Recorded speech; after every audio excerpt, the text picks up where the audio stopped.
কোন নাফরমান ধরে নেন 900 বছর এক টানা 900 বছর মনে করেন এই দুনিয়ায় হায়াত পাইছে। কয়শো বছর? এই 900 বছর সে আল্লাহর নাফরমানি করছে। ধরে নেন 900 বছরে সে আল্লাহর নাফরমানি, চুরি, ডাকাতি, জিনা, ব্যভিচার, মদ, জুয়া, নারী, ছবি, নাটক, সিনেমা, অশ্লীলতা, বেহায়াপনা, বেপরদিগি, এরপরে হারাম, সুদ, ঘুষ, কিস্তি, ওজনে কম দেওয়া, মিথ্যা, যত রকমের বাটফারি সিটারি আছে, গুনাহ নাফরমানি আছে, সব করছে 900 বছর। কিন্তু 900 বছরে কোনো দিন এক সেকেন্ডের জন্য এই নাফরমান কষ্ট পায় নাই, কাঁদে নাই, দুঃখ পায় নাই। একটা কাঁটার সুই, কাঁটার আঘাতও তার নখের মধ্যে লাগে নাই। মনে করেন 900 বছরে কোনোদিন সে দুঃখ দেখে নাই, কিন্তু আল্লাহর নাফরমানি করছে, হায়াতও পাইছে 900 বছরের লম্বা সময়। খোদার কসম, তাফসীরের মধ্যে লিখছে এই 900 বছর পরে জীবনে এক সেকেন্ড যে দুঃখ পায় নাই, এমন নাফরমানেরও যখন মৃত্যু যন্ত্রণা শুরু হবে, তো এক সেকেন্ডের মৃত্যু যন্ত্রণা প্রথম সেকেন্ডেই আল্লাহর কসম তার 900 বছরের সুখ আর আনন্দ সে ভুলে যাবে। তার আর কোনোদিন মনে পড়বে না যে সে কোনোদিন হাসছিল আর আনন্দিত হয়েছিল। এই এক সেকেন্ডের মৃত্যু যন্ত্রণা 900 বছর ভুলাইয়া দিবে তাকে। ওয়াজাআত সাকরাতুল মাউতি বিল হক যালিকা মা কুনতা মিনহু তাহিদ।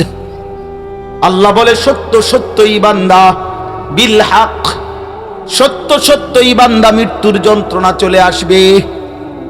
কাজে লাগাইলেও আসবে, বরবাদ করলেও আসবে, সেজদা দিলেও আসবে, নাফরমানি করলেও আসবে, ঈমান রাখলেও আসবে, কুফরি করলেও আসবে, হালাল পথে চললেও মৃত্যুর যন্ত্রণা আসবে, হারাম পথে চললেও মৃত্যুর যন্ত্রণা আসবে। কেউ মাফ নাই। আল্লাহর নবী সাল্লাল্লাহু আলাইহি ওয়াসাল্লাম, তারও মৃত্যুর যন্ত্রণা হয়েছিল, নবীজির পর্যন্ত হয়েছে। আম্মা জান আয়েশা বলছেন, বিশুদ্ধ হাদিস, একেবারে বিশুদ্ধ হাদিস, আম্মা জান আয়েশা রাদিয়াল্লাহু তাআলা আনহা বলছেন, ইন্তেকালের পূর্ব মুহূর্তে নবী সাল্লাল্লাহু আলাইহি সাল্লামের কপাল, চেহারা বারবার ঘামে ভিজে যাচ্ছিল, আর আমি উনারে এক বাটি পানি আইনা দিছি। নবীজি ওই বাটি পানির মধ্যে নিজের হাত মুবারক বারবার ভিজাইতেছিলেন আর কপাল মুছতেছিলেন, আর আল্লাহর কাছে বলতেছিলেন, আল্লাহুম্মা আইন্নি আলা সাকারাতিল মাউত, হে মাওলা, আপনার বন্ধুর এই মৃত্যু যন্ত্রণার সময় আপনি আমারে সাহায্য করেন। আল্লাহুম্মা হাফিন আলাইয়া সাকারাতিল মাউত, আল্লাহ আমার মৃত্যু যন্ত্রণা সহজ করে দেন। এরপরে নবী বলছেন, লা ইলাহা ইল্লাল্লাহ, হে মাওলা, আপনি ছাড়া আর কোনো ইলাহ নাই। ইন্নালিল মাউতে সাকারাত, আহা মাওলা, মৃত্যুর বড় যন্ত্রণা, মৃত্যুর বড় যন্ত্রণা। আমার মনে হয়েছে আর কি, আমার দিল বলে নবী যেন এটা বলে বলতেছিল, যা হে মাওলা, আমি আপনার বন্ধু, আমি মাহবুব, আমি মাসুম, আমি নিষ্পাপ, আমি গুনাহমুক্ত, এত মর্যাদা, আপনার এত ভালোবাসার জন আমি।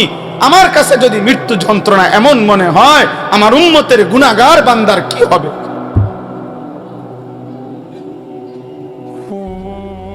আমার নাফরমান উম্মতের কি হবে? সে কেমনে সইবে এই মৃত্যু যন্ত্রণা?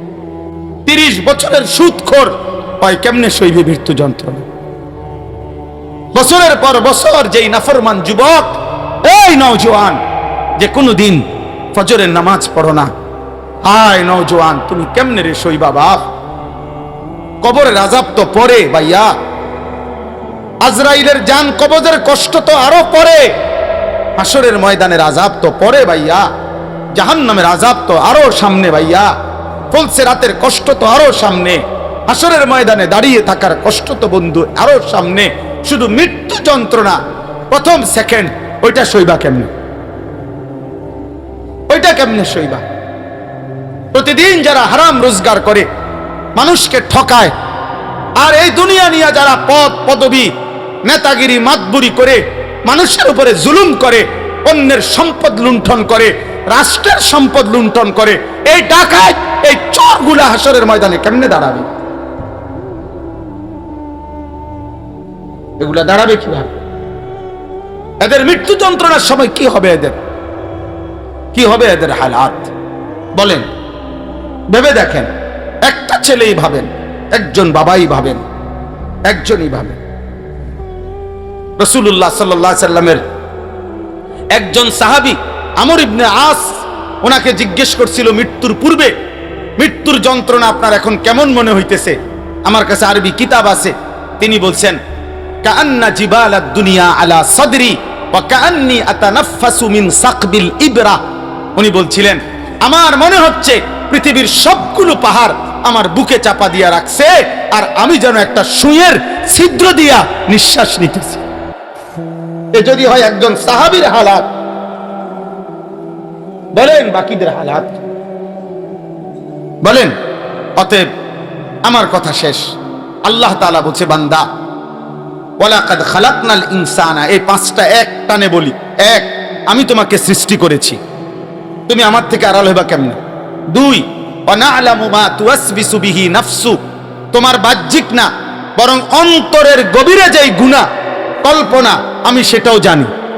তিন, ওয়া নাহনু আকরাবু ইলাইহি মিন হাবলিল ওয়ারিদ, আল্লাহ বলে তোমার এই পশম, পশমের পরে চামড়া, চামড়ার পরে গোশত, গোশতের পরে রক্ত, এর রক্ত চলার কতগুলো শিরা আছে, শিরা স্যালাইনের নলের মতো সারা দেহে।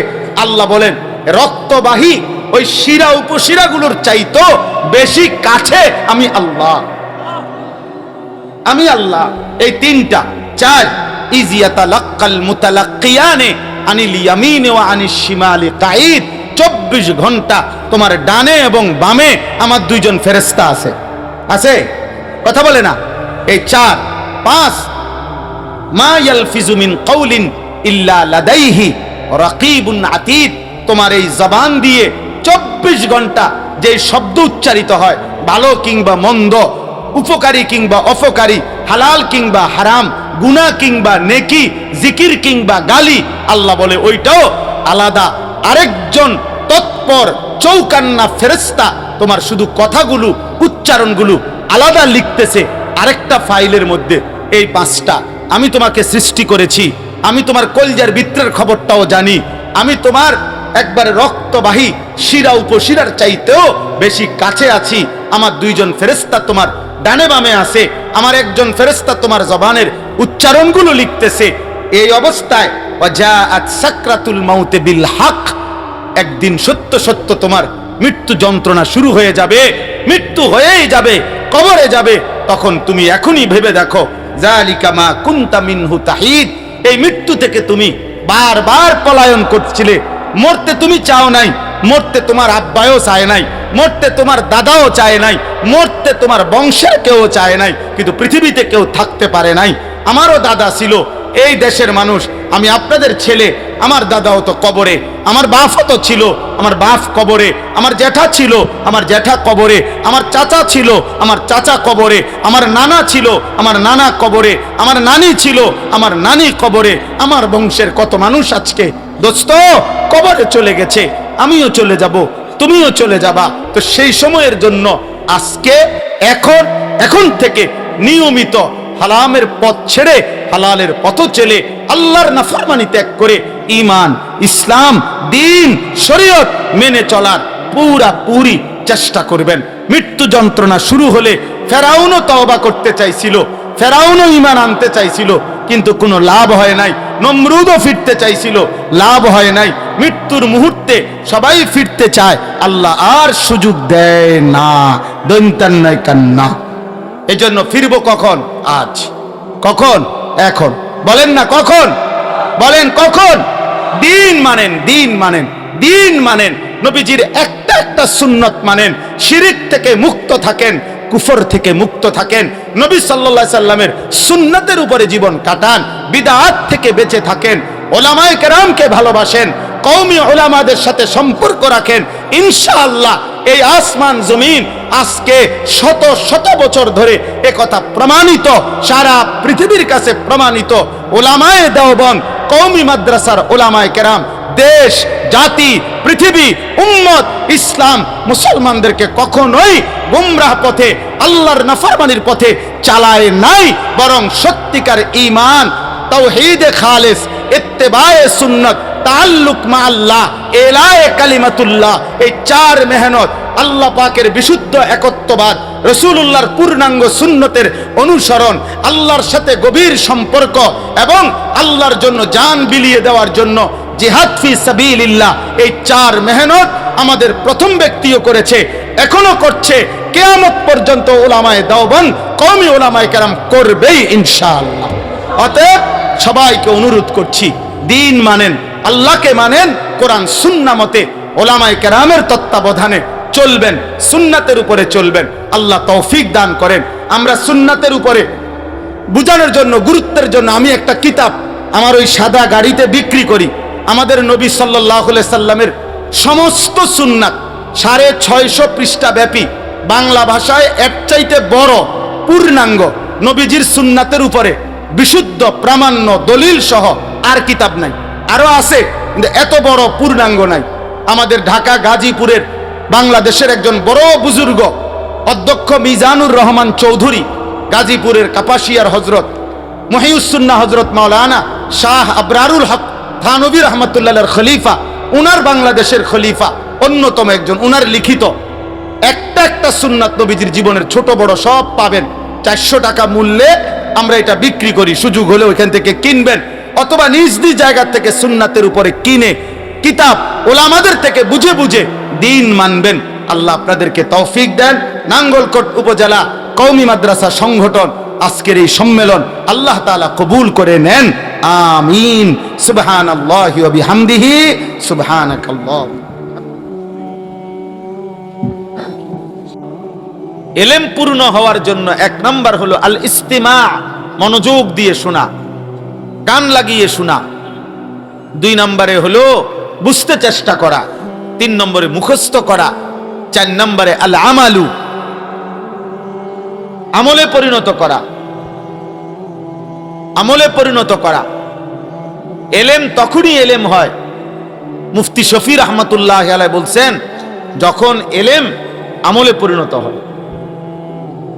কারো এলেম যদি আমলে পরিণত না হয়, আমলে পরিণত করার ফিকির না হয়, আমলে পরিণত করার যদি চেষ্টা না হয়, আমলে পরিণত করার জন্য যদি কোনো প্রস্তুতি না থাকে, তাহলে ওইটা এলেম না, ওইটা মালুমাত, ওইটা হলো অর্জিত জ্ঞান।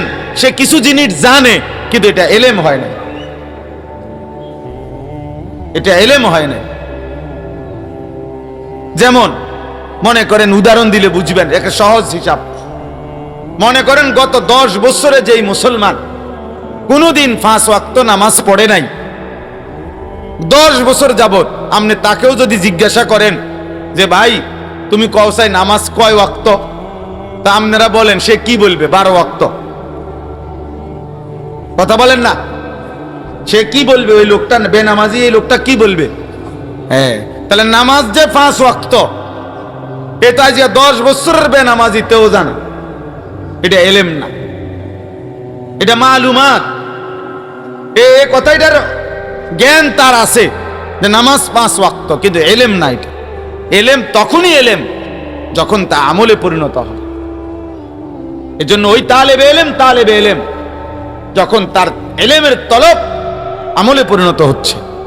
এজন্য মুফতি শফি রহমতুল্লাহ আলাইহি বলছেন, মূলত শব্দটা ছিল তালিবুল ইলমি ওয়াল আমাল, এলেম এবং আমলের তালেব, কিন্তু শব্দটি বড় হয়ে যাওয়াতে সংক্ষেপ করার জন্য বলে তালেবে এলেম, কিন্তু প্রত্যেকবারই তালেবে এলেম বললে ওয়াল আমাল এটার মধ্যে আছে।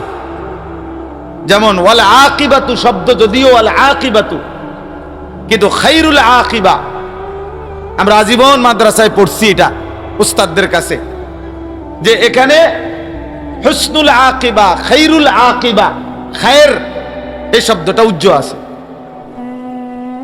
এজন্য তালেবে ইলমের সাথে ওয়াল আমাল উজ্জ্ব আছে। আর প্রত্যেক আলেমও মূলত তালেবে ইলম।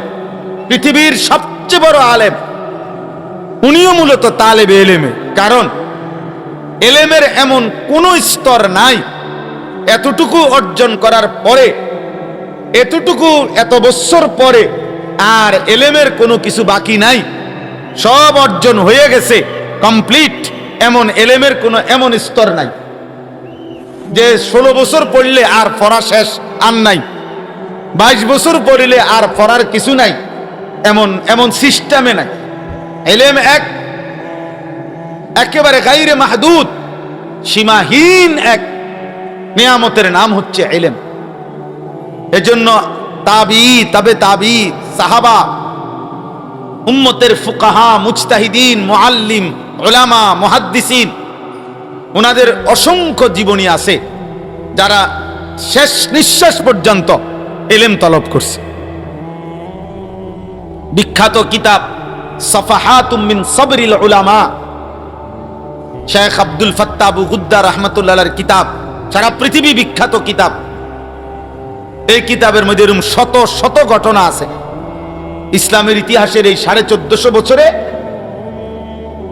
ইলমের জন্য মনীষীগণ পৃথিবীতে কি পরিমাণ কষ্ট করছেন এবং মৃত্যু পর্যন্ত ওনারা ইলম শিখছেন। এজন্য ইলমের মধ্যে কোনো কানাত নাই, ইলমের মধ্যে কোনো তুষ্টি নাই, আত্মতৃপ্তি নাই যে মাশাআল্লাহ যা শিখছি বহুত, এর দূর ফারুন্নত নাই। নাই, আপনি বহুত শিক্ষা লাইছেন, আপনি গোড়ার ঘাস শিখছেন, আপনি গোড়ার ডিম শিখছেন, গোড়ার ডিমও নাই। যদি কেউ বলে গোড়ার ডিম শিখছেন, না, বলে গোড়ার ডিমও নাই, গোড়ার বাচ্চা হয়, গোড়ার ডিম হয় না।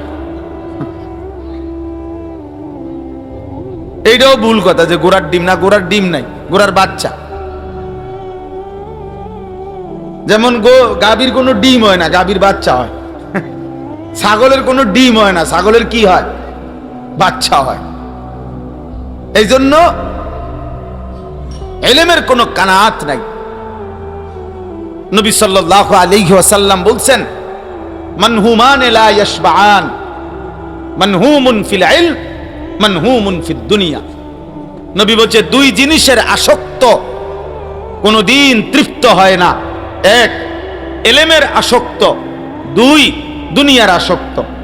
দুনিয়া লুবি, সম্পদের লুবি। যে এই যে যারা সুদ, কিস্তি, লোন, এরপরে ঘুষ, ওজনে কম দিয়া, 2 নম্বরই বাটপারি সিটারি কইরা, 6 নম্বরই কইরা 24 ঘন্টা আরো দুনিয়া, আরো দুনিয়া, আরো দুনিয়া, হালমিম মাজিদ, হালমিম মাজিদ, আরাসিনি, আরাসিনি দুনিয়া।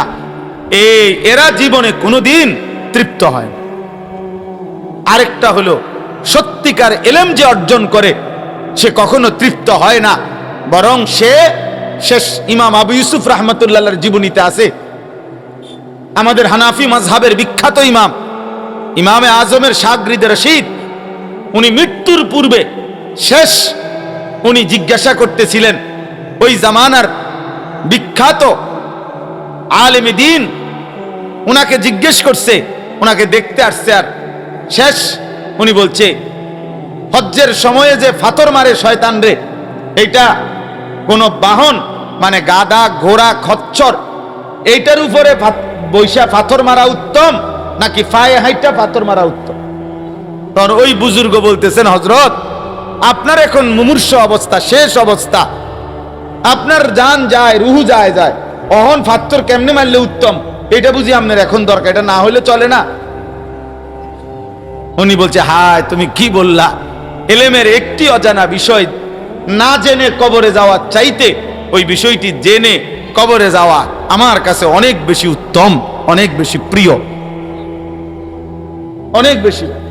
উনি কবরে যাইতেছে, অথচ উনি জিগায় যে ফাতর কেমনে মারলে ভালো হইল, উত্তম। মানে শেষ মুহূর্ত পর্যন্ত ইলম চর্চা, জ্ঞান চর্চা। এই জন্য দোস্ত বললাম, তালেব ইলম ভাই অথবা উঠতি বয়সের নওজোয়ান আলেম যারা, আপনাদেরকেও বলি, ইলম আরো অর্জন করা চাই, আমলে পরিণত করা চাই। হাদিসের মধ্যে আছে, নবী সাল্লাল্লাহু আলাইহি সাল্লাম শুধু এই জিহ্বার শব্দ যাদের আছে, অর্থাৎ জিহ্বার জ্ঞান, জিহ্বায় বললে বলতে পারে, জিহ্বা দিয়ে অনেক কিছু শুনাইতে পারে, কিন্তু আমল নাই, তো নবীজি ওইটাকে বলছে আলিমুল লিসান। এ হলো জিহ্বার আলেম। কিসের আলেম? জিব্বার আলেম, আলিমুল লিসান সে। নবীজি এমন এমন জ্ঞানী থেকে আল্লাহর নবী আল্লাহর কাছে পানাহ চাইছেন। আল্লাহ এমন জ্ঞানী থেকে পানাহ চাই যে হলো আলিমুল লিসান। নবীজি দোয়া করছেন, আল্লাহুম্মা ইন্নী আউযু বিকা মিন ইলমিন লা ইয়ানফাউ। আল্লাহ আমিও এমন ইলম থেকে পানাহ চাই যেই ইলম কোনো উপকারে আসবে না। ওয়া মিন কলবিন লা ইয়াখশাউ, এমন দিল থেকে পানাহ চাই যেই কলবের মধ্যে খুশু নাই, আপনি মালিকের প্রতি ভালোবাসা, মহব্বত, বিনয়, নম্রতা নাই। তাহলে এটা আমাদের কওমি মাদ্রাসা সম্মেলন। স্বাভাবিকভাবেই আলহামদুলিল্লাহ অনেক তালেবে ইলম, অনেক উঠতি নওজোয়ান আলেম, নওজোয়ান উঠতি আলেম ইমাম যারা, আপনাদেরকে বললাম, আমি মনে খারাপ, মন কষ্ট নিবেন না। নিজের যেটুকু ইলম এটা বাড়াইতে চেষ্টা করেন আর আমলে পরিণত করেন। জীবনটা দোস্ত, যেটুকু যার সবক, যেটুকু যার পড়ার সময়, পড়ানোর সময়, ক্লাসের টাইম কইরা এরপরের বাকি টাইম জীবনটা মোবাইলের উপরে ব্যস্ত করে দেওয়া, বড় মোবাইলের পিছনে শেষ করে দেওয়া।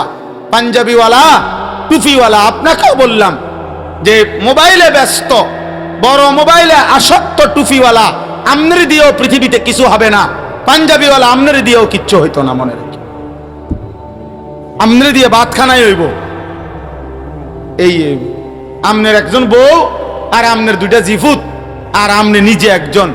এই পাঞ্জাবি টুপি ফিন্দা শুধু আমনের এই বৌজি লইয়া ভাত খাইবেন আর ঘুম যাবেন।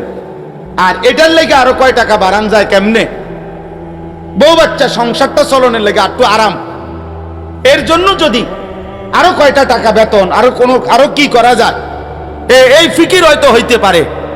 কিন্তু আখিরাতকে সামনে রেখে, এই পৃথিবীর উম্মতকে সামনে রেখে আল্লাহ পাকের এক এক বান্দা কিভাবে জাহান্নাম থেকে বাঁচবে, এই মানুষগুলোর ফিকির, মানুষগুলোর পরিবর্তন, এটা দোস্ত এই মোবাইল টিপলে হবে না। সেই হাফিজি রহমতুল্লাহ বলছে, আজকে না, হাফিজি হুজুর রহমতুল্লাহ আমলে বলে গেছে, যে মসজিদের ইমাম আজকে 10 বছর 5 বছর ইমামতি করে, অথচ তার মসজিদের প্রথম কাতারের মুসল্লি, প্রথম কাতারের নিয়মিত মুসল্লি যারা প্রত্যেক ওয়াক্ত নামাজ পড়ে যারা, এদের যদি আজকে 5 বছরেও ওযু, নামাজ, সূরা কেরাত সুন্নাত মোতাবেক রুকু সেজদা না হয়, সঠিক না হয়, হুজুর বলে গেছেন, সেই আমলে বলে গেছেন যে ওই ইমাম আল্লাহর কাছে হাসরের ময়দানে জবাবদিহি করার জন্য যেন রেডি থাকে।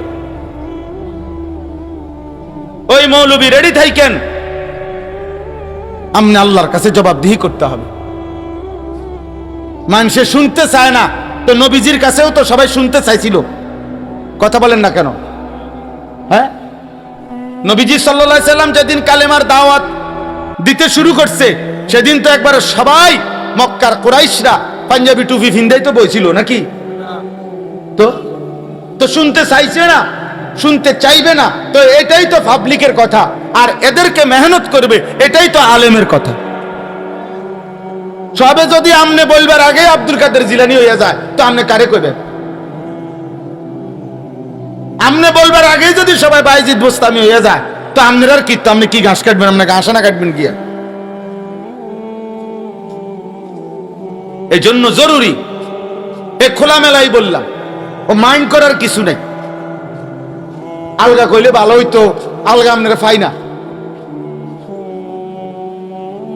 আমিও আলগা আইতারি না, আলগা টাইম নাই। আজকে পাইছি সুবিধা মতো, আজকে কইয়া লাগে, আরেকদিন পাইলে আরেকদিন বল। আল্লাহ আমাদেরকে তৌফিক দান করে। আমার এ কথা বলার সুযোগ নাই যে হ্যাঁ নিজে বলতেছেন, নিজে তো একেবারে বুজুর্গ হইয়া গেছেন না, নিজে পুরা মোকাম্মাল বুজুর্গর সার্টিফিকেট আইনা বলতে হবে, এটা নিয়ম না। বরং আমলের ফিকিরও করতে হবে, উম্মতকে দিন প্রচার পৌঁছাইতে হবে, উভয়টাই চলার দায়িত্ব। নবী সাল্লাল্লাহু আলাইহি সাল্লামের বিশুদ্ধ হাদিস আছে, নবীজি বলছেন, মান ইয়াখুযু আন্নি হাউলাইল কালিমাত। সাহাবারা, আমি এখন তোমাদের সামনে কয়টা কথা বলবো। নবীজি একদিন বলতেছে, তো তোমরা কে আমার থেকে এই কথাগুলো সংরক্ষণ করবা, মুখস্থ করবা, যার দ্বারা তোমরা দুইটা কাজ করবা, মাইয়া আমালু বিহিন্না আও ইউআল্লিমু মাইয়া আমালু বিহিন্না, তোমরা নিজেরা আমল করবা অথবা যারা আমল করবে তাদেরকে তোমরা ইলম প্রচার করবা, তাদেরকে শোনাবা, শিখাবা। এজন্য দুটোটাই জায়েজ। আমিও আমলের চেষ্টা করা, আপনাদেরকেও আমলের জন্য উৎসাহিত করা। নাহলে আমার যদি সিস্টেম হইতো এরকম যে আমনে আগে কমপক্ষে প্রথমে আগে আমনে আমল কইরা পুরা বুঝ দিয়া এরপরে বিচার আচার হিসাব কিতাব কইরা বেহেস্তের থেকে একটা গুরানি দিয়া তারপরে আপনি আইবেন যে আলহামদুলিল্লাহ আমি আমার বেহেস্তের ব্যাপারে নিশ্চিত হইয়া এখন আইসি আমনে করে বুঝাইতাম, তাহলে আমার হাসর কি আলাদা, আমার আখেরাত কি আলাদা না একই দিন? একই দিন। আল্লাহ আমাদেরকে বুঝার তৌফিক দান করেন।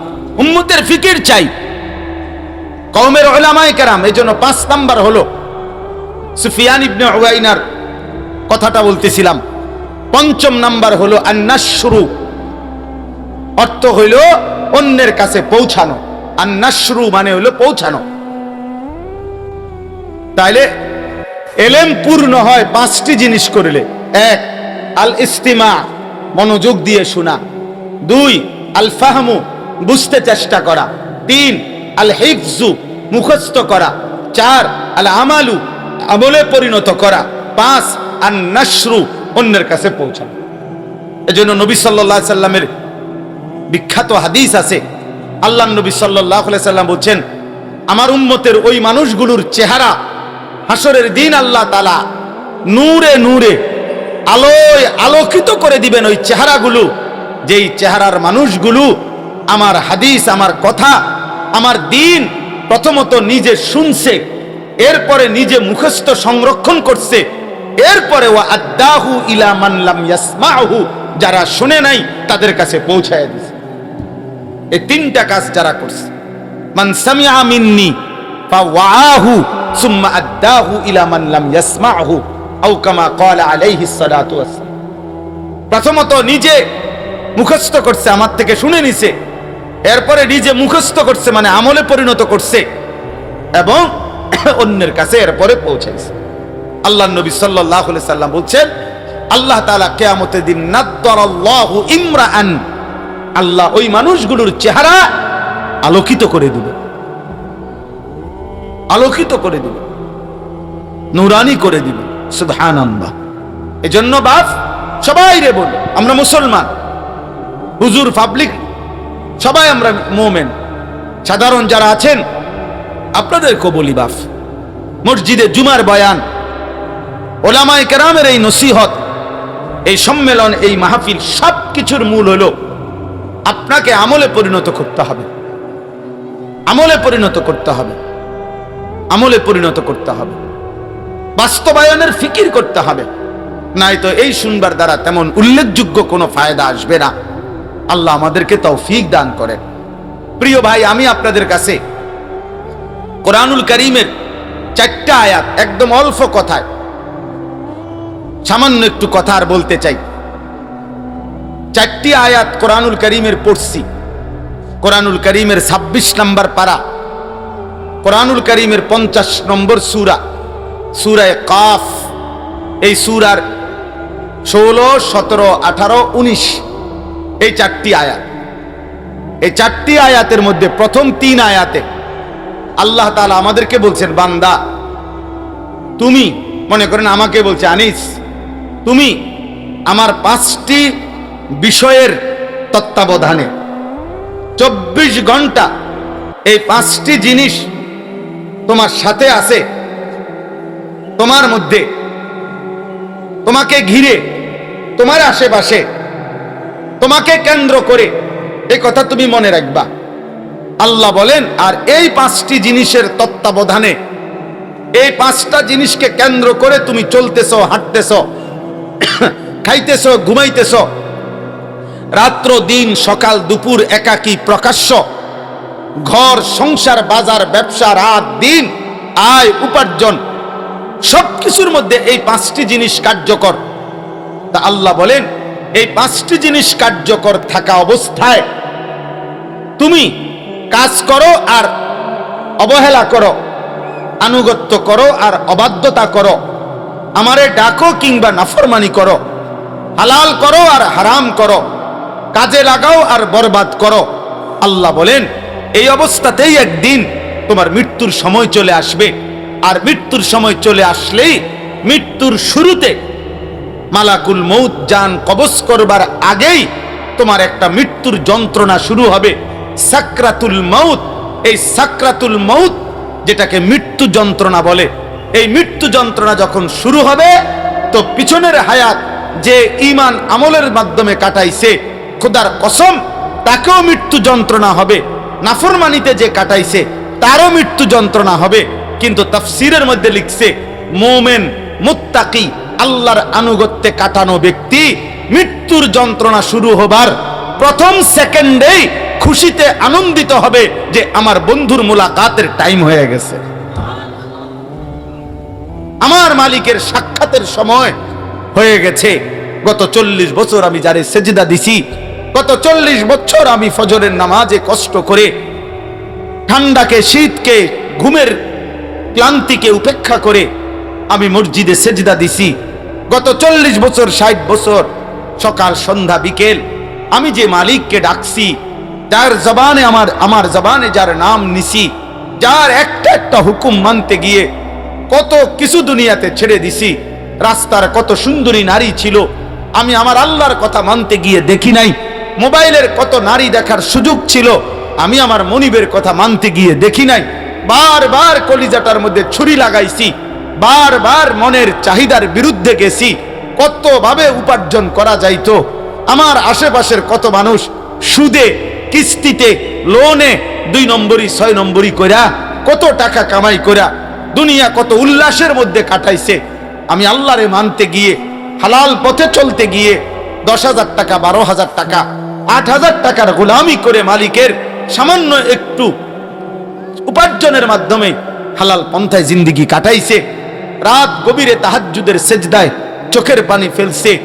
এইভাবে দিবা নিশি যে আল্লাহর গোলামি, আল্লাহর বন্দিগি ঈমানের উপরে ছিল। তাফসীরের মধ্যে আছে তিনি যদি নবীও হয়, তিনি যদি রাসূলও হয়, তিনি যদি পৃথিবীর সর্বশ্রেষ্ঠ নেককারও হয়, সাকরাতুল মউত মৃত্যু যন্ত্রণা তারও হবে। আর যদি সে সর্বনিকৃষ্ট কাফেরও হয়, ফেরাউনও হয়, নমরুদও হয়, সাদ্দাদ এবং কারুনও হয়, তারও মৃত্যু যন্ত্রণা হবে। কিন্তু ঈমানদার মুমিন মুত্তাকির মৃত্যু যন্ত্রণা আনন্দের, সে তার বন্ধুর মুলাকাত, মালিকের সাক্ষাৎ। আর নাফরমানের বিষয়টা, প্রিয় ভাই, প্রিয় বাবা, আমার একটা অনুরোধ, এটা এই কথাটা খেয়াল করেন। তাফসীরের মধ্যে লিখছে, বন্ধু আমি সময় কমের কারণে একসাথে বলে ফেলতেছি,